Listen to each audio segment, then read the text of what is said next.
Mærsk-bygningen er udvidelsen af det sundhedsvidenskabelige fakultet, Panum Instituttet i København. For en del år siden fandt Københavns Universitet ud af, at man manglede plads, og derfor udskrev man en arkitektkonkurrence, som C.F. Møller vandt. Det er derfor, vi i dag bygger det 15 etagers høje kobbertårn på Nørrebro. Projektet bliver 40.000 kvadratmeter og kommer til at huse undervisning nede i bunden og forskning op igennem hele huset. Projektet er et samarbejde og bliver bygget af Bygningsstyrelsen og A.P. Møller-fonden.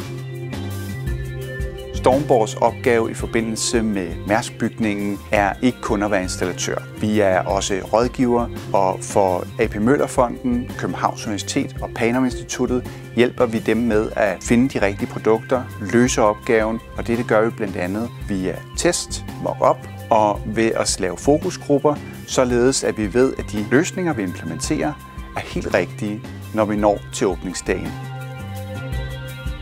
Vi installerer de mere klassiske auditorier og undervisningslokaler, men udover det installerer vi infoskærme gennem hele huset, vi installerer mødebookingskærme, vi installerer alle møderummene, og på etage 15 installerer vi konferencefaciliteter med en kæmpestor foredragssal. Og alt i alt bliver det her til mere end 5.000 komponenter, og man kan måske med rette sige, at det er en af de større AV-installationer, der er lavet i nyere tid i København.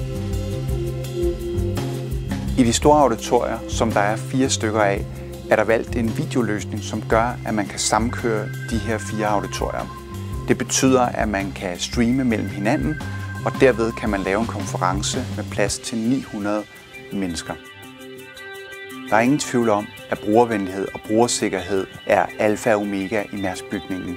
Det er også en af grundene til, at vi laver alle de mange tests, alle de mange mock-ups, netop fordi, at man får en masse kompleks teknologi ind i det her hus med streaming mellem de forskellige auditorier, et af verdens mest højteknologiske lydsystemer, og derfor vægter vi rigtig højt, at man har den her brugervenlighed, så det er enkelt og nemt at gå til.